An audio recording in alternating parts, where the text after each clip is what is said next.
তৈরি পোশাক শিল্পে প্রকৃত রপ্তানি আয়ে হঠাৎ বড় লাফ দিয়েছে বাংলাদেশ। বাংলাদেশ ব্যাংকের প্রতিবেদন অনুযায়ী গত জুলাই থেকে সেপ্টেম্বরে পোশাকের মোট রপ্তানি আয়ের মাত্র 29% খরচ হয় কাঁচামাল আমদানিতে।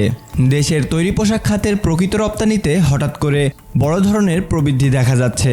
সর্বশেষ গত জুলাই থেকে সেপ্টেম্বর প্রান্তিকে তৈরি পোশাক খাতে প্রকৃত রপ্তানি ছিল মোট রপ্তানির প্রায় 71%। গত বছরের একই প্রান্তিকে এ খাতে প্রকৃত রপ্তানি আয় ছিল মোট রপ্তানির 51.5%। সেই হিসেবে এক বছরের ব্যবধানে প্রকৃত রপ্তানির পরিমাণ প্রায় 20%। বাংলাদেশ ব্যাংকের সাম্প্রতিক এক গবেষণা প্রতিবেদন থেকে এ তথ্য পাওয়া গেছে। যদিও পোশাক খাতের প্রকৃত আয়ের এই হিসাব নিয়ে খাত সংশ্লিষ্টদের মধ্যে সন্দেহ বা প্রশ্ন রয়েছে। খাত সংশ্লিষ্টরা বলছেন, রাশিয়া ইউক্রেন যুদ্ধ শুরুর পর যুক্তরাষ্ট্র ও ইউরোপীয় ইউনিয়নের দেশগুলোতে মূল্যস্ফীতি বেড়ে যায়। ফলে ক্রেতারা প্রয়োজনীয় নয় এমন পণ্য কেনা কমিয়ে দেন। তাতে কমে যায় পোশাকের বিক্রিও। আবার গত বছরের শেষ দিকে অধিকাংশ কারখানা 20 থেকে 30% কম উৎপাদন সক্ষমতায় চলেছে। গ্যাস বিদ্যুতের কারণে উৎপাদনও কম বেশি ব্যাহত হয়েছে। তাই এ খাতের প্রকৃত আয়ের তথ্য নিয়ে তারা সন্দিহান। গত 30 নভেম্বর বাংলাদেশ ব্যাংক পোশাক খাতের রপ্তানি নিয়ে একটি প্রতিবেদন প্রকাশ করেছে। কেন্দ্রীয় ব্যাংকের গবেষণা বিভাগ এ প্রতিবেদন তৈরি করেছে। তাতে দেখা যাচ্ছে চলতি 2023-24 অর্থবছরের প্রথম প্রান্তিকে পোশাক খাতের প্রকৃত রপ্তানি বা মূল্য সংযোজন ছিল 822 কোটি মার্কিন ডলার।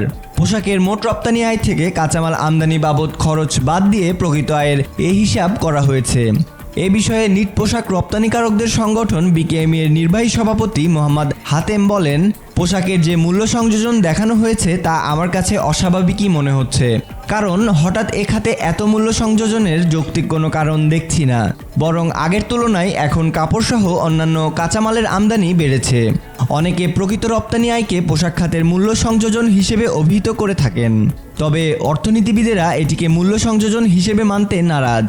তারা বলছেন, পোশাক শিল্পে নির্দিষ্ট একটি সময়ে যে পরিমাণ কাঁচামাল আমদানি করা হয় সেগুলো রপ্তানির ক্ষেত্রে এক বছরের বেশি সময় ধরে ব্যবহার করা যায়।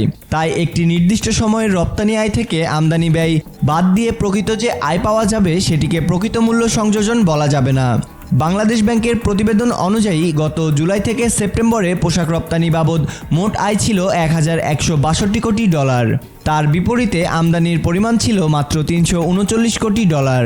তাতে এ খাতের মোট রপ্তানি আয় দাঁড়ায় 822 কোটি ডলারে, যা এ খাতের মোট আয়ের প্রায় 71%। অথচ 2022-23 অর্থ বছরের একই সময়ে 1027 কোটি ডলারের রপ্তানি আয়ের বিপরীতে কাঁচামাল আমদানি বাবদ ব্যয় ছিল 498 কোটি ডলার। গত অর্থ বছরের প্রথম প্রান্তিকে এ খাতে প্রকৃত রপ্তানি আয় ছিল 529 কোটি ডলার, যা মোট আয়ের 51.5%। বাংলাদেশ ব্যাংকের প্রতিবেদন পর্যালোচনায় দেখা যাচ্ছে, চলতি বছরের শুরু থেকে পোশাক খাতের প্রকৃত রপ্তানি হঠাৎ করে বেড়ে 70% উন্নীত হয়েছে। বছরের প্রথম প্রান্তিকে মোট পোশাক রপ্তানি আয়ের 71%ই ছিল প্রকৃত আয়। এপ্রিল থেকে জুন প্রান্তিকে তা বেড়ে হয় 71.5%। বেসরকারি গবেষণা সংস্থা সেন্টার ফর পলিসি ডায়ালগের গবেষণা পরিচালক খন্দকার গোলাম মোয়াজ্জেম বলেন, পোশাক খাতের রপ্তানির বিপরীতে আমদানি যে তথ্য, তাতে আমদানি খরচ অনেক কমেছে। কয়েকটি কারণে এটি হতে পারে। প্রথমত, পণ্যের চাহিদা কম থাকায় আমদানিও কমতে পারে। দ্বিতীয়ত, বিশ্ববাজারে পোশাকের কাঁচামালের দাম কিছুটা কমেছে, তাই এ বাবদ খরচ কমে গেছে। তৃতীয় কারণ হতে পারে ডলার সংকটের কারণে আমদানি কম হয়েছে। যেহেতু পোশাক খাতে আমদানি করা কাঁচামাল এক বছরেরও বেশি সময় ধরে ব্যবহার করা যায়, তাই এই সময় রপ্তানিতে খুব বেশি সমস্যা হয়নি।